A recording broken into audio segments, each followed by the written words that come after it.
All right, mic check, 1, 2. Turn my headphones up. Can you hear me? I think everybody can hear me. Can you see me? I hope so. Now This News presents Joe Biden answers burning questions of our young people. With Dylan Mulvaney, who I believe, I'm holding out hope that it's still a troll, right? I said in an earlier video that I think this Transformer TikToker Dylan, who's running around talking about girlhood, day 55 of girlhood, there's no way that could be real. I just don't believe that could be real. It's got to be a troll. Same with the teacher up in Canada. I mean, it's making an absolute mockery. I can't even imagine how any, transgender activists or whatever are okay with that type of stuff. But it's a long one. It's a little bit over an hour, so strap in. And we're going to see what Joe Biden has to say to Dylan Mulvaney and the rest of the weirdos over at Now This News. Let's see.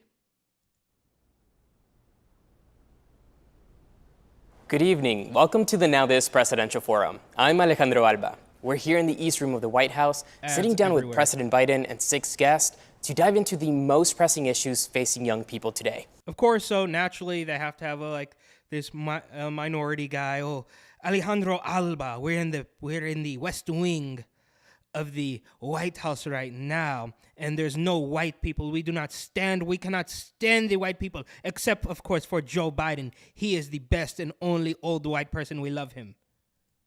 Gun violence, the economy, trans rights, abortion access, the criminal legal system, and the climate crisis. Hold on. Young voters. Go back, bro. Did he not mention any of the real issues like, inflation and crime? We got to go back. I'm sorry. Facing young people today. Gun violence, the economy, trans rights, abortion access, the criminal legal system, and the climate crisis. Okay, almost. Now, the stories shared today will give young voters a deeper understanding of just what is at stake this November and the impact it has on real people across the country. Tonight's conversation is being streamed across all Now This channels, including YouTube, TikTok, Instagram, Facebook, and Twitter. With that, I'd like to welcome President Biden. Well, thanks for having me. I particularly am happy. Yeah, you see, he got it. He's got his shot. Whatever stimulants or whatever, he's good. They just got it to him, so he can actually talk. He looks alive. But by the end of this, I'm guessing that's going to change just a little bit. We shall see. Happy to be here because this generation that's represented, make me incredibly optimistic. I know we're going to talk about a lot of different issues, but the optimism that I have is born out of a long experience of holding public office. You're the single most educated generation in American history. Okay, I guess so. There's probably more kids in college than ever before, but that's simply because they've been scamming them into paying thousands upon thousands of dollars to go to these weird indoctrination camps. And here's Dylan here. This can't actually be real. I don't know who the rest of these people are. This one here in this little sweater vest, she or them or they or shim or whatever, does not look interested, but, it's just a little screen grab. Not a joke. You're the single. Not a joke. That's all. That's his tagline there. Not a joke. Most engaged generation in American history. You're the single most generous generation in American history. This is all made up. You're also the single most, how can I say it, open and least prejudiced generation in American history. It's all made up. And to think of the subject we're going to be talking about today, they couldn't even be talked about 30 years ago. I mean, literally, many of them would not even be discussed. Oh, well, that's strange because I'd venture to say that today there's loads of topics that can't be talked about because they get shut down and banned. If you have one issue with one thing that the regime does, they'll ban you and try to throw you in jail. So to say, oh, well, we're so open, we can talk about all this, it's just not true. All of that stuff he just rattled off is completely made up, and we're just supposed to sit here and wear it. It's insane. And you can look at the ratio here, or you can't really look at the ratio, but it looks like they have 919 likes out of 53,000 views, and we don't know how many dislikes. So you can take a wild guess there. But I'm assuming the dislikes and this type of video is the exact reason why they hid the dislike counter. For this purpose exactly. For feedback on the president and the weirdo establishment that, YouTube and all the social media platforms prop up. And so I just want to thank you for letting me be here, and I'm anxious to hear what's on your mind and maybe get to ask you guys some questions too as we go along. But thank you. Thank you, Mr. President. Then let's dive right in. Our first issue is gun legislation. Here with us today is Natalie Barden, who, as you know, is one of thousands of Americans that have lost a loved one due to gun violence. Here's her story. Wait, okay, all right, so they're gonna do like these weird little montages or whatever, and can we just stop with the euphemisms? Of course they won't. Or no, euphemism is not the word. It's the double speak, right? It's the dystopian double speak. Gun violence. Violence is just violence, right? Like, do you say knife violence? Do you say bat violence? Do you say pushing on the subway tracks in New York City violence? No, it's just violence. It's insane. But they're trying to make sure that you are afraid of guns and eventually will give them up. And I have a sneaking suspicion, no matter how many times you try to push this, it's not going to work. Just like no matter how many times, there comes a point where the line is drawn, right? So no matter how many times you say, oh, you need to go get the shot, you need to go get the shot, you need to go get the shot, you've reached a point where you got to everybody you're going to get to. Nobody who is against this, and check out the cameraman in the background too, by the way. He's got his mask on. Nobody else has their, okay, one other maybe like cameraman has their mask on. It's so disgusting. It's absolutely, it's despicable, but you can't just, they just beat these things into a paste, and as long as they continue to beat these things into a paste, I am going to continue to do basically the equal and opposite beating of topics into a paste, I think. My name is Natalie Barden. December will mark 10 years since my 7-year-old brother Daniel was killed in his first grade classroom at Sandy Hook Elementary School, along with 9. Oh, of course, it's about Sandy Hook, so this is why Alex Jones has to pay all that money. It's a Sandy Hook victim. I get it now, but we're not going to talk about all the kids that are shot in Chicago or in Baton Rouge or even New York. We're not going to talk about any of that. We're going to talk about Sandy Hook. That was, I believe, Joe Biden was vice president when, no, he wasn't. Was Sandy Hook in 2018? I don't know. It doesn't even matter, but this is obviously the agenda here, but it's to be expected. It's from Now This, and it coincides directly with this. Oh, Alex Jones owes $900 million trillion billion. Kanye owes $300 million. Sandy Hook, you can't discuss anything outside of what we pitch you directly. 19 students and 6 educators. Daniel was a ray of sunshine, and there's not a day that goes by that I don't miss him. Losing him was the hardest thing that has ever happened to me. I feel a sense of urgency to prioritize this issue, as the United States has suffered over 4,000 mass shootings since the one that took my brother's life. I choose to speak up about the devastating lifelong impacts of gun violence, with the hope that no one else has to experience the loss of a loved one in such a senseless act. Hello, Mr. President. First of all, thank you so much for being here today and for speaking with us. As you know, my brother Daniel was murdered with an AR-15. Oh, they just can't let it go. AR-15, weapons of war. Oh my God, talking point. They're absolute robots. This is completely inauthentic, and I don't know why it's surprising me. I should have seen this coming a mile away. I always want to give the benefit of the doubt. Every single time, I want to think like I said, even just maintaining hope that Dylan Mulvaney and the weird, creepy Canadian teacher is a troll. That's hope. I'm trying to keep the glass half full, and they come out right out of the gate talking about, the things that are pressing to this generation, climate change, the climate crisis, gun violence, AR-15s, Sandy Hook from 6 years ago. This is embarrassing. And Joe Biden obviously can't be bothered to go to an even mildly reputable news station. Now, obviously, Fox News has its problems, as they all do, but at least they have a little bit of sanity in the ranks, and he would never show up there. He couldn't talk to Bret Baier, but he can talk to a TikToker and the sister of a Sandy Hook victim. And we're like, why don't you go on a regular news outlet? Why don't you talk to a regular news personality? The same thing with the rest of these stupid Democrats. They can't be bothered to debate. John Fetterman, I think, is debating right now, or it happened a couple hours ago. And I'm sure he's out there like a robot. He's being controlled remotely, or there's a little guy in his gut controlling it like a video game or something. But this is all so inauthentic. It's incredibly predictable. I should have seen this coming a mile away. which is one of the most commonly used weapons in mass shootings. Oh, yeah. You have talked a lot about... She came up with that herself. Oh, the AR-15 is the most commonly used. First of all, I don't believe that to be true. Fact checkers weigh in. But it's so obvious that this is not her. This is not her doing. She's clearly been coached. She got the script. She's reading the script right now. We're just supposed to... wanting to ban weapons of war. How, and most importantly, when do you plan on achieving that? Let me say in full disclosure, I spent a lot of time in the school that this all happened. I met with every single parent who lost someone, and I become friends with their dad, so in full disclosure. And I remember her when she was about as big as you saw in the film with her brother. And it was a circumstance that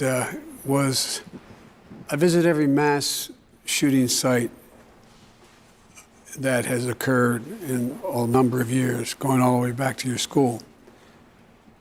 And one of the things that I saw was that, actually three things. He doesn't know what's going on. You know, I did get the law changed. He's already forgotten the question. He's just rambling.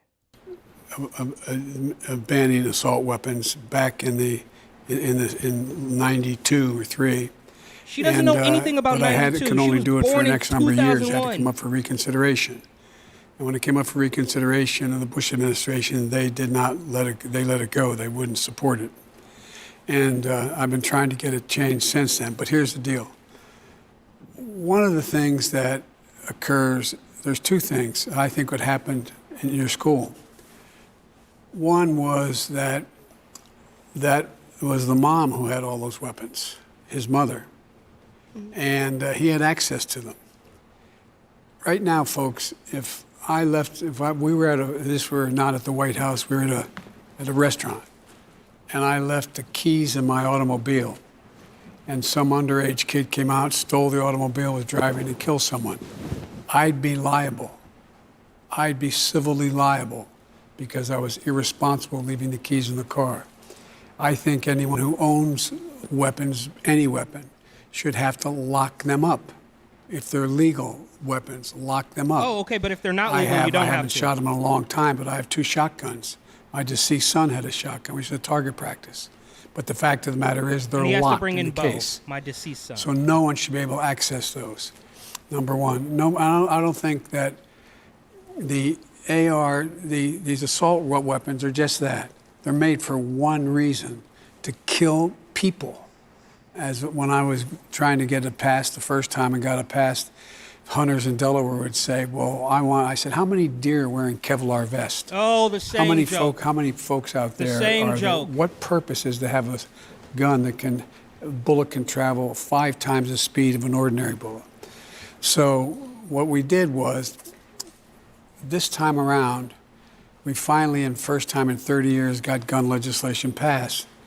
And the House of Representatives, at my encouragement of their own, passed the assault weapons ban. But the Republicans in the Senate blocked it. We only have 50 votes. We have to get every single Democrat. And we were not able to get it done. But I promise you that this next term, this next 2 years, I'm going to do everything in my power.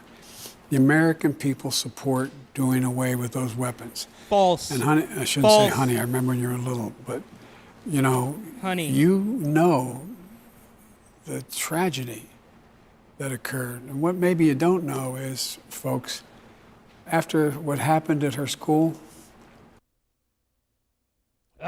nothing's more American than it's going to be nonstop political ads throughout the entire thing. Oh, Mark Fincham is an extremist. Blake Masters is an extremist. Like, we're not this stupid. I know they think we are, but it's not true. The state police asked to meet with me. State police who were doing the investigation. There were about 15 of them, and we went in a room. And some of them started crying. And they said, we need help. And they were talking about they needed mental help. What they saw, this carnage that this young man inflicted on that whole school and on the teachers as well. And this isn't even remotely close to being authentic at all. It's not even close. So it's just, I find no rational reason why assault weapons should be able to be sold. Period. You can't even define what assault weapon is. And I promise I'm going to do it. I'm going to go right at it again when they get back in session. Good luck. Pull up. But your voice matters, by the way. Yeah, you of course you handpicked her to tell the stupid story that somebody wrote for her. It's not even remotely close to being real. You're not gonna bring up anybody who is a 2A advocate. You're not gonna bring in Coleon Noir, right? You're not gonna bring in what's the guy the guy who made Uncle Tom, not B. Tatum, but Chad Jackson? You're not gonna bring in anybody like that and have them tell their story. You're gonna bring in these handpicked bot puppet losers who I guess are doing this for a paycheck or for some clout, or I guess there's a slim chance they actually believe this, or they don't know what to believe. They don't have any beliefs at all. They're just doing what they're told. I genuinely mean it. I really do think that a ban on assault weapons should be made a priority because, as you said, they're weapons of war that are not made to kill animals. They're made to kill people. So. Oh, yeah. She just came up with that herself. Yeah. No, bro. And I promise you, I made it a priority from the beginning. But you got to vote. Vote, vote, vote, vote. We need a couple more Democrats in the Senate. And as you mentioned, the legislation that was passed recently this past summer, that was very meaningful as it was the first bipartisan piece of legislation in 30 years. However, it did not address a limit on high-capacity magazines, or it took a small step for background checks. So what pathway has your administration identified that will close that gap so that we are more protected from individuals that want to use guns to harm us? How about get your own gun? I'm not being facetious when I say this. People voting, showing up to vote. For example, false. The idea that you could sell, my legislation says there can be no more than 8 bullets in a round. Okay, what these guys do in these mass killings, they have magazines, they call them, as I know you know, that can hold up to 100 bullets in it. 100 bullets. So that's where these people just like having a automatic weapon, which is we're not allowed to have, by the way, supposedly, and so it limits the size of the magazines. It limits the ability of any weapon, including pistols. And it limits the use or the sale of. A bat can be a weapon, a knife can be a weapon, pepper spray, taser, all those could all be weapons. Assault weapon, period, across the board. So it does both. And there's just, and by the way, for every mass shooting that you read about, like it happened at her school, for every single one of those, there's a mass shooting taking place every day in the neighborhood. Oh yeah, is that right? Prove it. You got this is 4,000 of these things. But and that never get mentioned.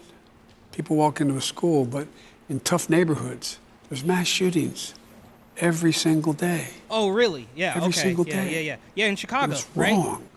It's just simply wrong. In New Orleans, in Baton Rouge, yeah. Thank you. That's what's happening. Thank you, Natalie, and thank you, President Biden. We're now going to shift to our next topic, which is economic instability. Now, young people across the country are struggling to break the paycheck-to-paycheck cycle and the burden of student debt.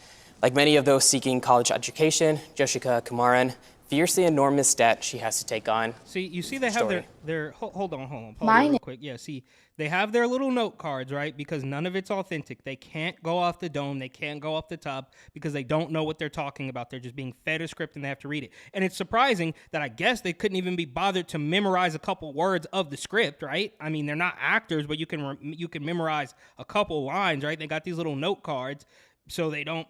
There's a lot of cameras. There's a lot of people. They're with the president. Oh, the high and mighty president. So maybe they're a little bit nervous. But it's like, so you guys, this is, and we've known this for a long time now. But it's nothing more than theater. It's just pure political theater mixed with platitudes and just falsehoods. That's all this is. My name is Joshika Kumaran, and I'm a junior in college.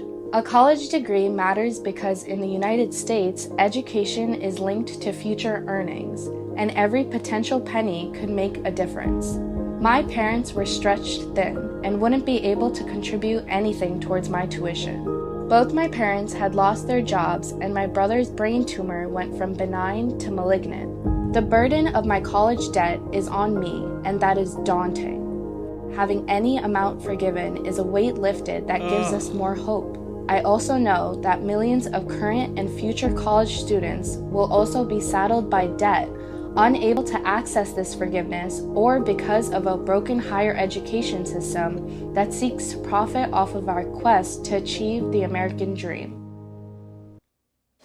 A conviction for marijuana possession 10 years ago may mean you can't get a job or housing today. Now that marijuana is legal.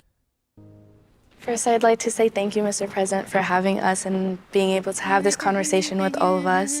This topic is near and dear to my family and my heart, so I'm grateful to be able to have this conversation with you. So my first question, I wanted to set myself and my family up for long-term financial security by getting a college degree. But it comes at a huge cost, which makes it harder for me to help my family stay afloat and pay for my brother's brain cancer treatments. Oh, the heartstrings. Yeah, your brother, we got it. Like, everybody has problems. And you keep talking about this degree, but are you going to tell us, like, what the major was? Were you going to be a doctor? Were you going to be a lawyer? Or are we talking about, female dance theory or they-them dance theory? What are we actually talking about here? How are you going to support the entire family? And look, I don't want to be stereotypical, but I think typically, the, immigrant families of certain, East Asian descent, they all are very, competitive and go be a doctor. They don't, for the most part, they don't typically let their kids, like some American parents, just get participation trophies and slide to the bottom of the percentile. No, they're like, dude, you got to go get a job. You need to be a lawyer. You need to be a doctor. You need to do something, productive. You can't just go out there and study lesbian or pangender, basket weaving or whatever it is. For people of color, the path to true financial security is often paved with advanced degrees, and yet the cost of simply getting a bachelor's degree can be the largest burden we bear financially. Federal student loan forgiveness will make a big difference, but it feels like the system itself is broken in some ways. Okay, so you said you were gonna give us money back. That was all under the guise of a press conference, so it's not really going to happen. But even if you did, that's not enough. We need more because people of color are struggling. This is pathetic. What can your administration, working with Congress, do to help break this vicious cycle that is hurting the future of young people seeking an education for a better life? I used to have a good friend I went to high school with. Well, and 100 I years said, ago? Bob, do you understand me? He said, Joe, I not only understand you, I overstand you. The same jokes. He used the same jokes. I got into a private university when I was out of high school, and even with the financial aid, I couldn't go there. And I had to work, which is not a problem, to go to the University of Delaware, which is much, much cheaper.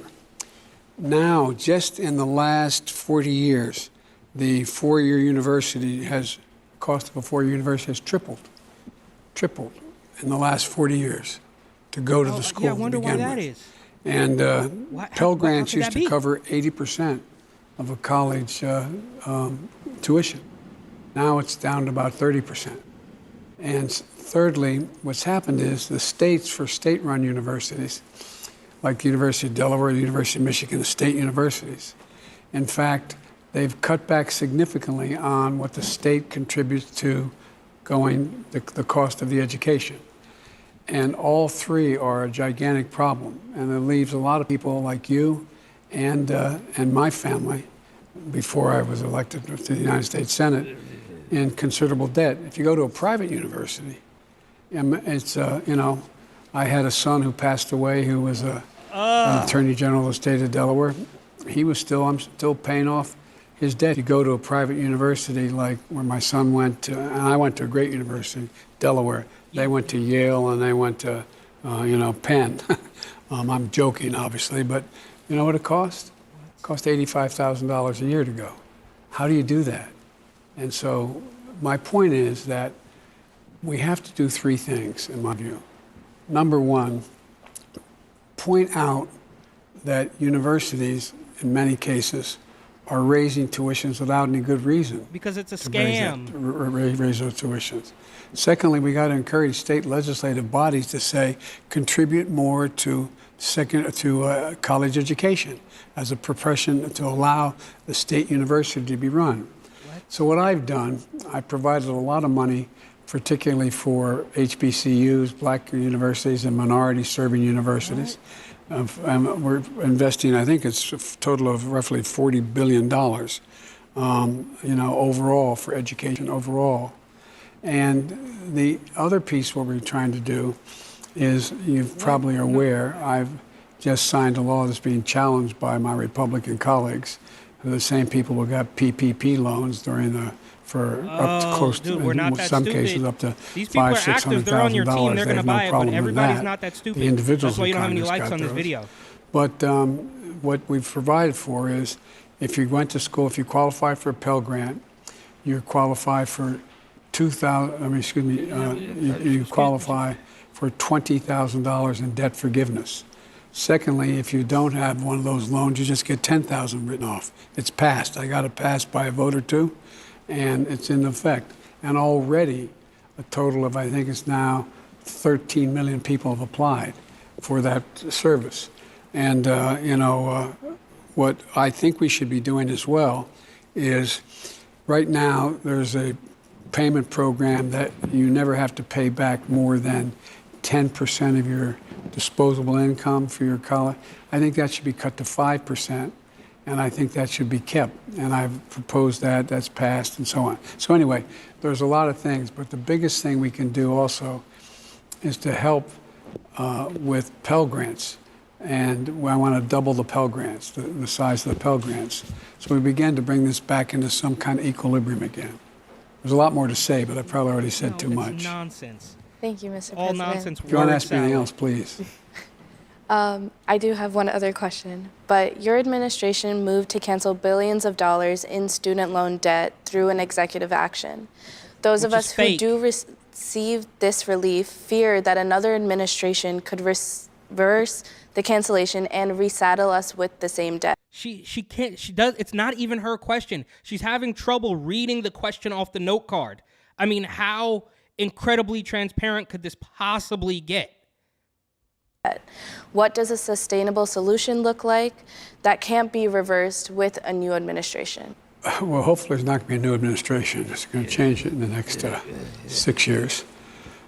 It's about making it clear. Look, they talk about the cost of this. His stimulants are already wearing off. You can kind of tell. It's like he was really bright-eyed in the first 2 minutes, and now he's like, administration.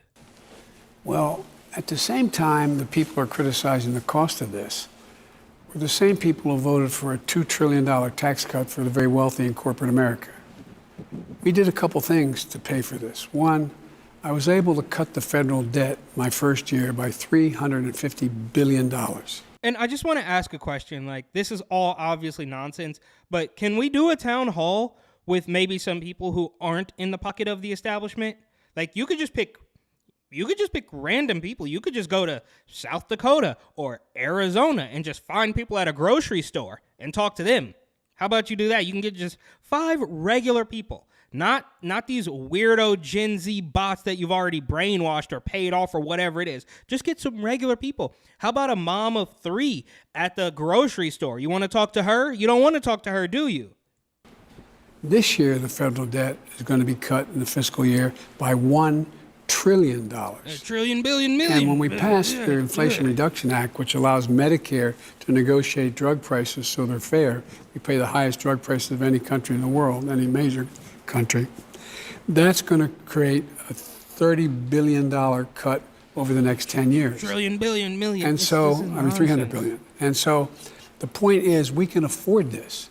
We can afford this. And one of the things we did in order to pay for a lot of these things is we thought it's about time that some of the super wealthy corporations began to pay their fair share. How about you? How about you pay your fair share? How about Nancy Pelosi and her husband and their insider trading? How about them? Are they paying their fair share? What about Hunter? This is despicable. I'm triggered, obviously, by this nonsense. Example, In the year 2020, the year I got elected, the fact is that there were 54, I believe, maybe 53 of the Fortune 500 companies that made $40 billion. Yeah. Successful companies are the reason why you can't afford to go to college, little brown girl. That's what he said. Paid zero in federal taxes. Now I got it passed by a single vote. They're going to pay 15%. And that's raising the money to be able to pay for things that are needed. And think about it. What's the single most consequential thing we could do in America dealing with America's progress in the future? Nothing's more American than the right to vote. But Mark Finchem wants to change that. He's refused. Education. And does anybody think if we were sitting down like we did at the beginning of the last century and deciding how we're going to move America along to be the most progressive nation in the world, we were the only nation that had 12 years of free education? Well, does anybody think 12 years is enough in the second quarter of the 21st century? It's more Not than a enough. joke. I don't think we'd ever think that was enough. So at a minimum, we should be making sure that we have access, and I think free and reduced access to community college and early education at 3 years of age. I pushed it. Yeah, more indoctrination, longer indoctrination. So start them at 3 instead of 5 and keep them going until 26 instead of 21. It's all free, all paid for by the state, right? Of course, that's what he wants. That's what Bernie wants. They want you to just be taught by the state that they're the only people that can save you, even though all they're going to do is continue to make your problems worse and tell you that they just need a little bit more money and then they can fix your problems. It's all absolute nonsense. I'm preaching to the choir here, or maybe I'm just screaming into the abyss, but either way, this is all an absolute fraudulent scam of political theater of the highest order. I haven't gotten it passed yet. But so there's a lot of things we can do to increase the prospects of being able to have a better educated public where you're not indebted and have sort of a weight around your neck for a long, long time. You're the weight, Thank you so much for your questions. The establishment We're going to move on now to trans rights. There have been many anti-LGBTQ+. Here we go. Okay, this is it. There's been some anti-LGBTQ+. Let's just run it back just a couple seconds because I want to catch this entire thing because you know they're going to frame it in an absolutely insane fashion. All right? For your questions. We're going to move on now to trans rights. There have been many anti-LGBTQ+ bills introduced and enacted. Those are all, both of those statements are absolutely false, right? I mean, trans rights it's not real. Trans people are people, right? So they have human rights. They have the same rights as everybody. There's no rights that a regular person has that a trans person doesn't have. Or I guess trans people are regular, but maybe they're not regular, and that's why they're being discriminated. It's all absolute nonsense. And this anti-LGBTQ+ legislation, none of that's real. This is all made up by this establishment to scare people into like, oh, look how mean they are. They don't want it's all. My honest question at this particular point in time is, who can watch this and think this is real? Like, who looks at this and says, yeah, they really don't want the LG. It's completely fake. It's made up. It's a boogeyman, anti-LGBTQ barbecue, whatever this is. And I guess they think that we are truly buying this. They really, I say it every day, they think we're stupid, but it's like, has it really gotten this bad? And that's why I think that this Dylan person is a troll, and the teacher, of course, along with other, I guess, I don't know. And this is how far we've come, right? That we can't differentiate between reality and satire. Play. Outlawing things like gender-affirming healthcare and banning kids from playing sports. Gender-affirming healthcare, obviously, cream of the dystopian Democratic doublespeak crop, obviously just, mutilating children and keeping kids from playing sports. You mean keeping little boys out of the girls' locker room and vice versa? And they want to frame it. It's the same thing that they do with the immigrants, right? Oh, well, these immigrants are coming in. No, you mean illegal immigrants who showed up unannounced versus the people who knocked at the front door and did the paperwork and paid the money or whatever it takes to get in here illegally. Those are two different things that they're trying to conflate it like, oh, they just want to play sports. No, bro. A little boy regardless of whatever you've been taught in these weirdo indoctrination camps, a little boy or a man is going to be just a little bit different. Not better, not worse, but just a little bit different than a little girl or a woman. That's an undeniable fact. To go deeper into this issue, here with us today is Dylan Mulvaney, who's welcomed us into her life by showing on social media her Girlhood series. Let's take a look.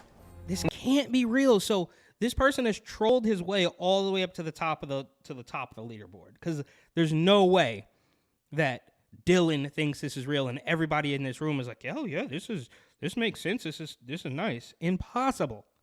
My name is Dylan Mulvaney. I refuse. Just last thing here before this crazy person talks. I refuse to believe. I have far too much faith in humanity to believe that most people, or really any measurable portion of the population, can look at this and say, yeah, this makes sense. This is a great thing. I mean, is there really women out there who are, this is literal woman face. This is why I call it on Instagram, is woman face. Like, you can't do blackface. That might get you locked up, kicked off social media, and all the rest. But you could do woman face, no problem, and they clap like seals. I am a trans woman, and I am documenting my transition publicly on TikTok for the world to see. When people started watching and the numbers kept getting higher, I realized quickly how public my transition would be. Of course, I knew that there would be backlash and negativity. I try to not let the internet's words hurt me or my spirit. But do you know what does hurt? Seeing people in power and authority figures creating laws and bills that are actively trying to harm us trans humans, especially trans children. Our lives have become political talking points.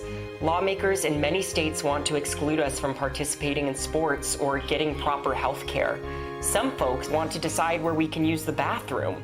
No one should have fear living in a state that they call home while being true to themselves. No one should have their lives put in danger because of who they are inside. That's why I'm sharing my story with the world. I'm using my platform to stand up for my community and for any of the little Dylans that deserve a clear path to their true identity.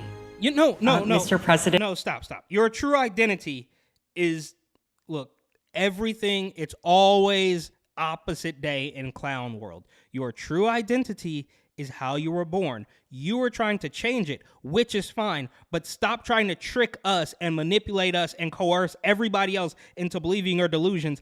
And I am sticking with the idea that this is just a mega troll. It has to be. We're going to look back in a year or two, and we're going to say, wow, that was insane. Kind of like we did with Rona. This is my 221st day of publicly transitioning. God love you.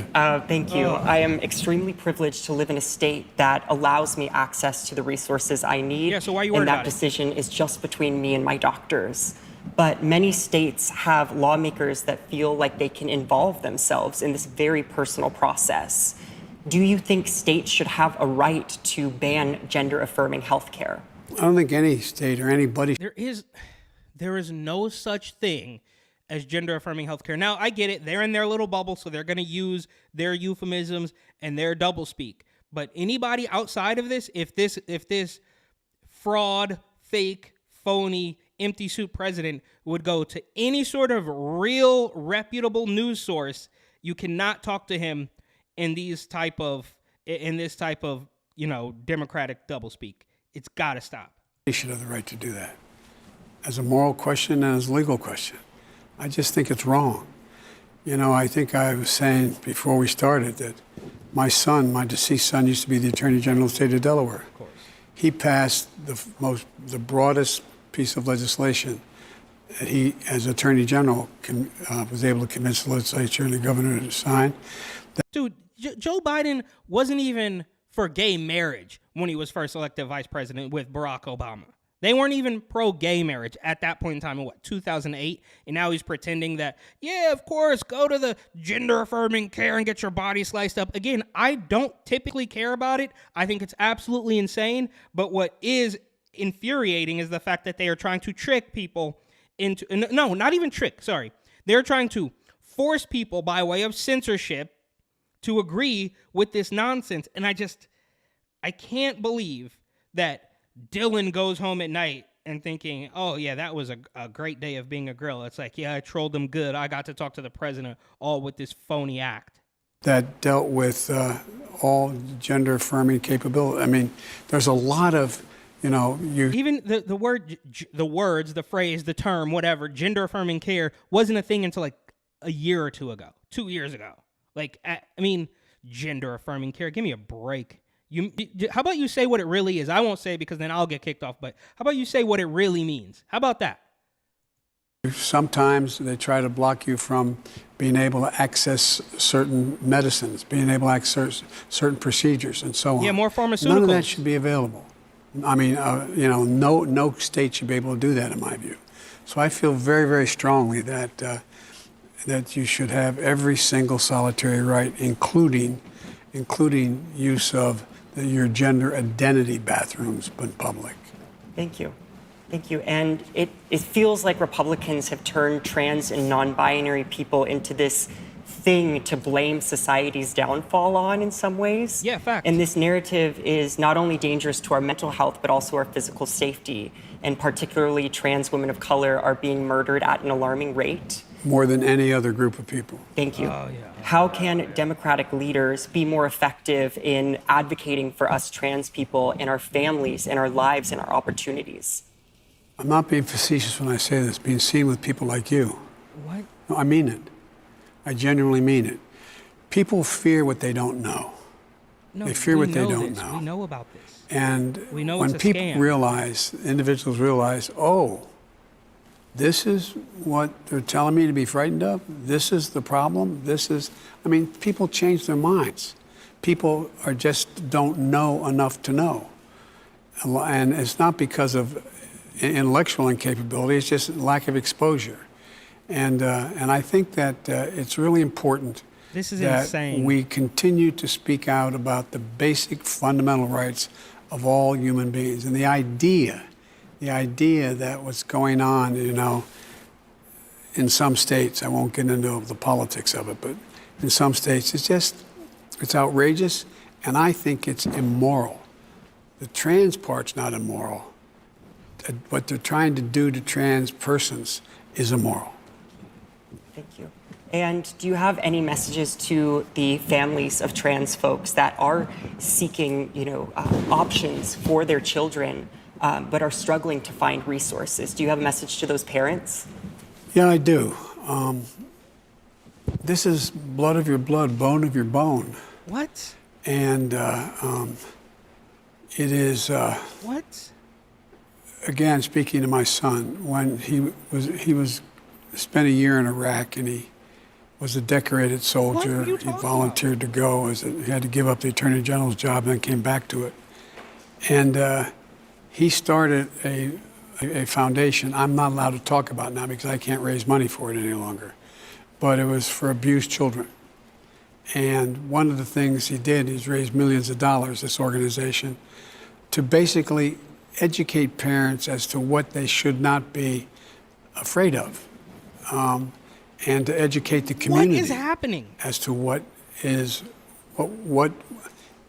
just pure hyperbole, and so I just think it's a matter of leaders speaking out and saying, as I told you, I mentioned a young woman who used to be in his staff, used to be in my staff, who is now a state senator.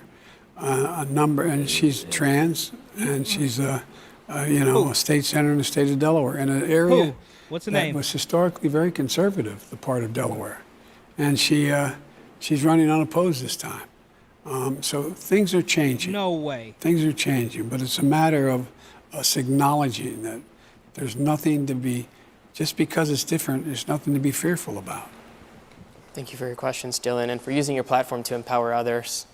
Mr. President, we're now going to go.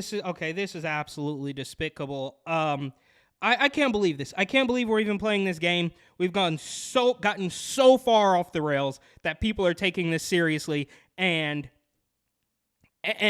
anybody who questions it, or anybody, and not even that, not even just the weirdo transformer TikToker, but anything. If you say, I don't even remember at this particular point in time, it'll come to me eventually, but why did Andrew Tate get banned? Why did Sneeko get banned? Why did Ye get banned? It's because they said one or two things that you didn't agree with, right? So Kanye West can say, white lives matter, and they hate him for it. That is completely inappropriate. It's dangerous rhetoric. But then he says, oh, DEF CON, whatever, right? And I can't say it because then I'll get banned.